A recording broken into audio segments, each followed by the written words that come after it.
Okay, so we have the Legos, we have the tread, we have the connection bar. So, how do they all go together? Well, I'm glad you asked. It's a really foolish kind of thing. First of all, this bar moves. I can't figure out why. I think it's supposed to go, like, if you're in the mode where the Legos is in robot mode, you can kind of lift them up. I don't know. I can't get it to work. The instructions don't really say. So, I'll show you another thing too. See these white pegs on the back here?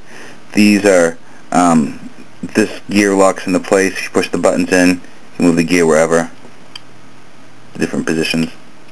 So we're going to go with this position for the kind of ground, the combined mode. So first thing you do, if you notice on the back here, you see there's a little like a push ball thing. You're going to snap this into that. So I can, oh, I made a boo-boo in my transformation. One moment. There we go. Come on, there we go. So, that would rest. Now, what would have been the smart thing to do, okay, was to have a similar mechanism right here. But no, they don't, so that's what happens there. Suck thing one, okay? Now,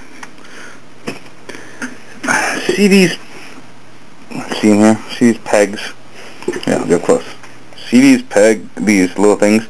They grab onto the hip connectors. So what you have to do is, there's a couple different things you have to do to prepare this for that mode. Is you bring these in so they meet, you put these down, and I don't like how they don't go flush. I once again don't know if they're not anime accurate, blah blah blah. I just don't like how they don't go flush. Okay, and then I don't like, they should click together somehow, to be nice and tight. Why not have a peg? Ooh, it wasn't in the line art. I don't care it wasn't in the line art. It should make a good toy. Gakken didn't care about it. I don't care about it. So, alright, you gotta do this thing with the legs where you gotta kind of sway them out like a frog. I'm sure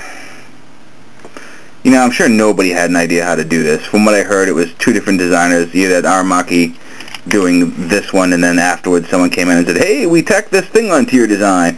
And as Roger said, it was a bit of anime magic that makes the two combine. So, what you have to do to work your own anime magic is to get,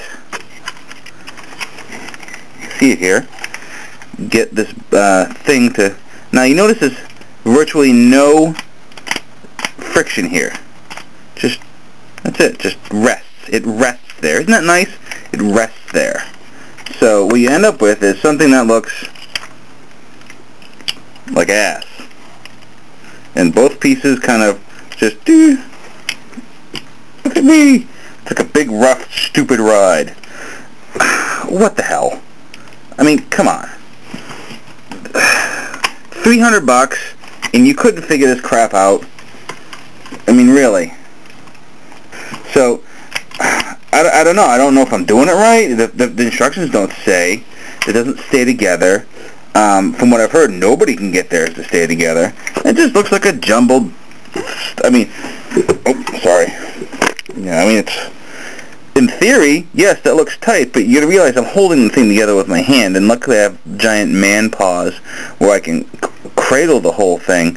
You may not be so lucky, if you want to call having giant man paws lucky, but if I take that support away, it just kind of, meh.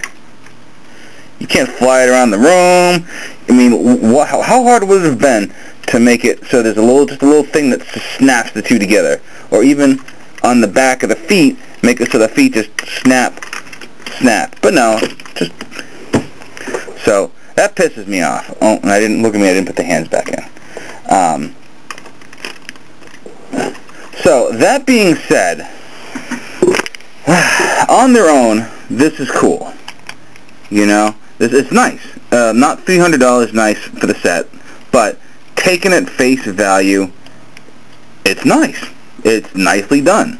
Just ignore what you had to pay for it. Maybe you can get someone to give it to you as a gift where you didn't actually pay for it. Maybe you'll find one on the street corner somewhere in Tokyo. I don't know. Maybe they'll go on clearance at HLJ and be less ridiculously expensive. Whatever. What I'm trying to get at is, if you're a diehard Must Beta nut, you have this, and you have the Gakken. Now, what about your Toynami, you say, okay?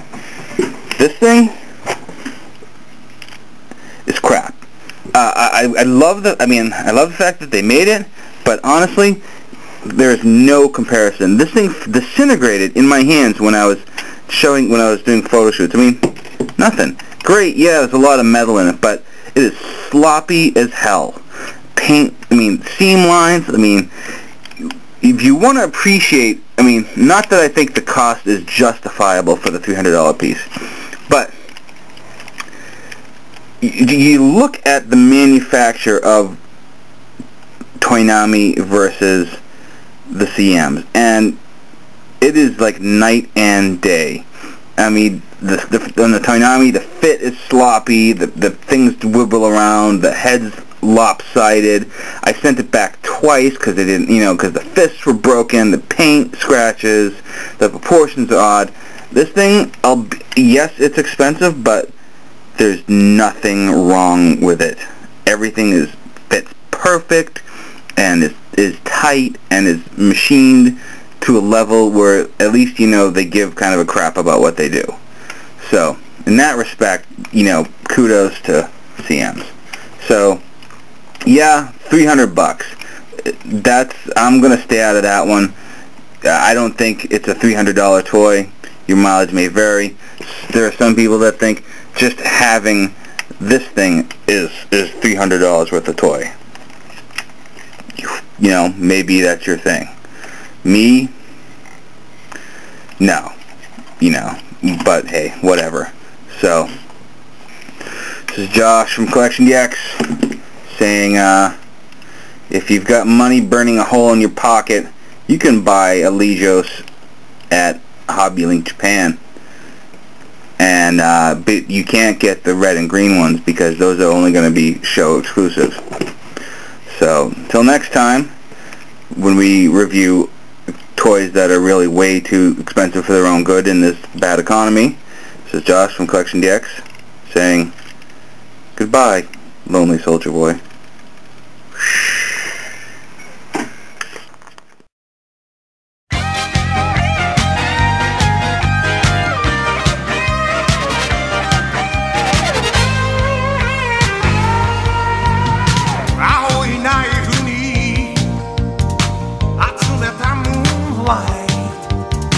Ikiwa nakishita omae o